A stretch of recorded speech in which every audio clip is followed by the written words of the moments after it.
Hey guys, welcome back to my channel where I make content about buying and selling Pokemon cards. If you're interested in seeing more videos from me, subscribe to my channel. And if you like this video, I encourage you to press the like button. So recently on my channel, I've been noticing that I've been getting a lot more comments from newer subscribers, newer viewers, and I love that. I appreciate it. This channel is really to show you guys as much as I can of what I've learned, my experiences, and also you guys help me grow in different ways as well. Give me pointers and tips. I appreciate that as well. So we're growing as a community, collecting community, right? So in this video, I'm gonna give you guys some tips to look out for when you're first starting out collecting Pokemon cards. The first one is why the idea for this video.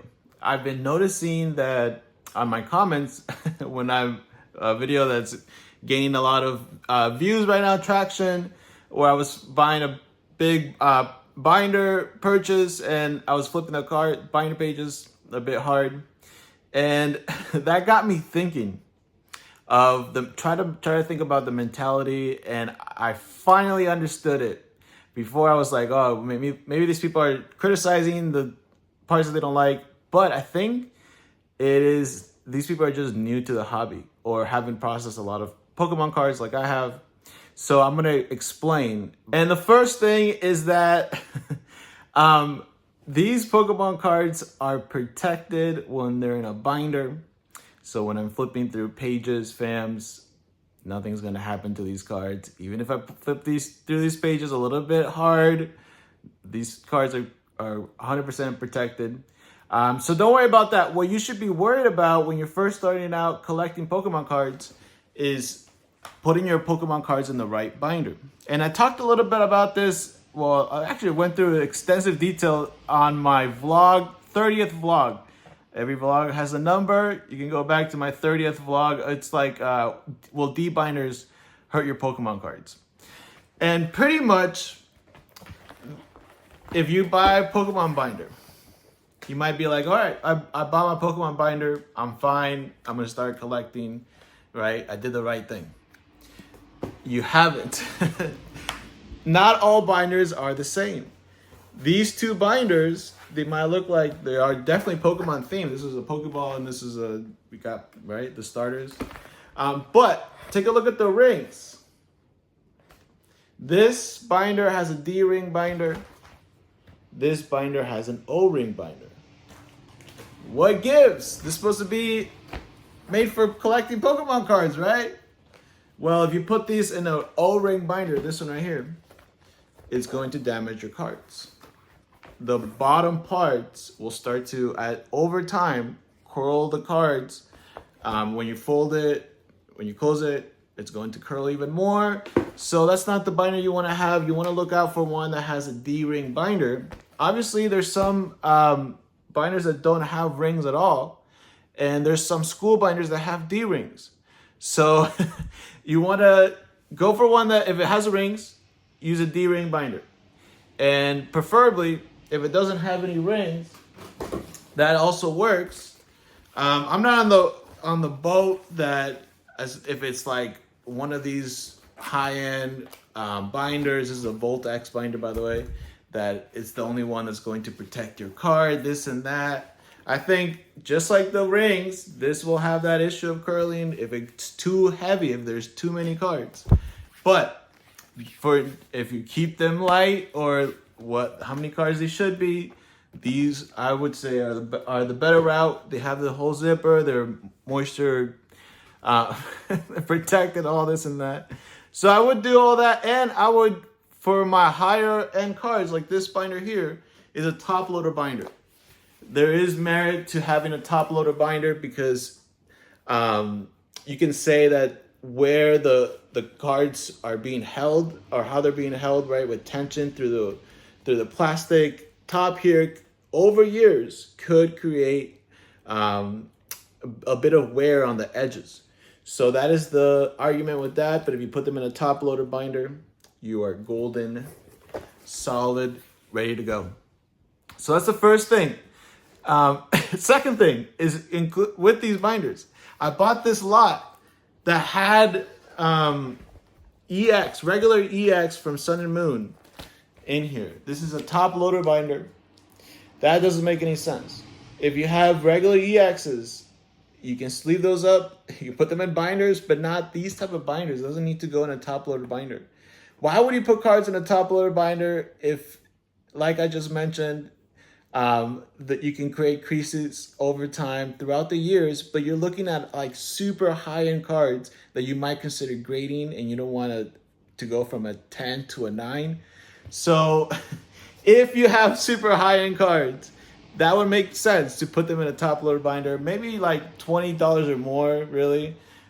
This right here are cards that I've put in my top loader binder. This whole page right here, it's like $5,000, right? Shadowless, Charizard, base set, first edition, holos. But like I mentioned, anything really $20 or more would go here.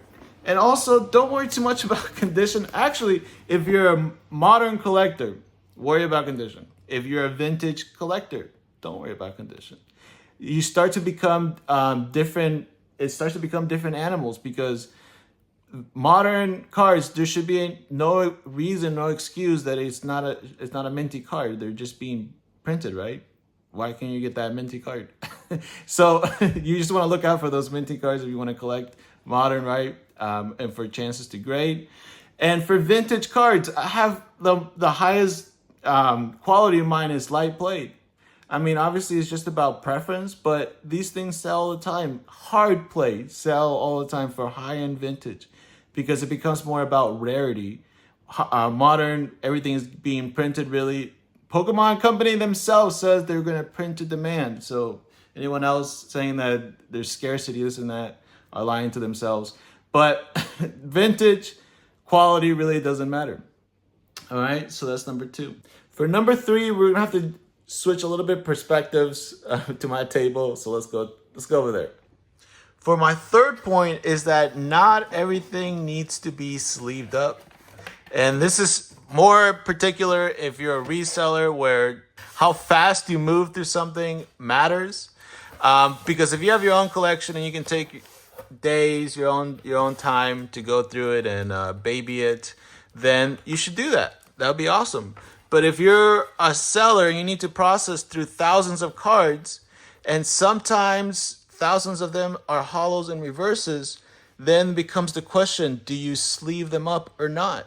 This is something that I've tackled personally when I first started selling.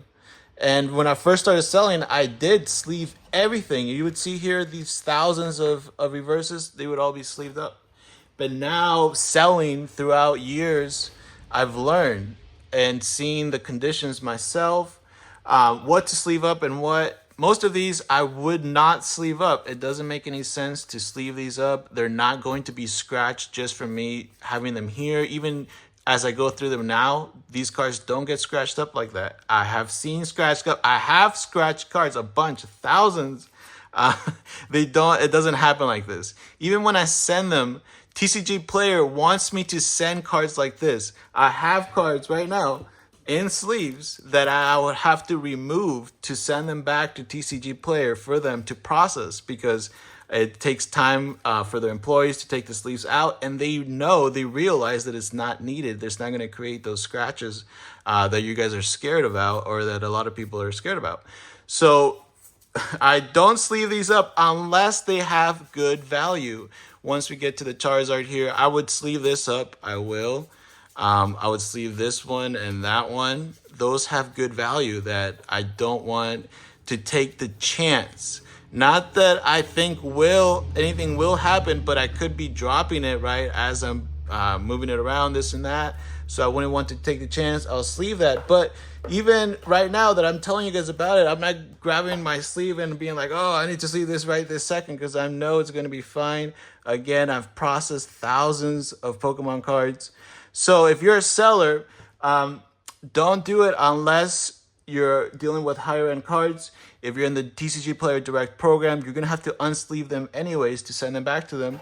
I was so cautious when I first started that I refused to even store cards like this, because you move them, you slide them around.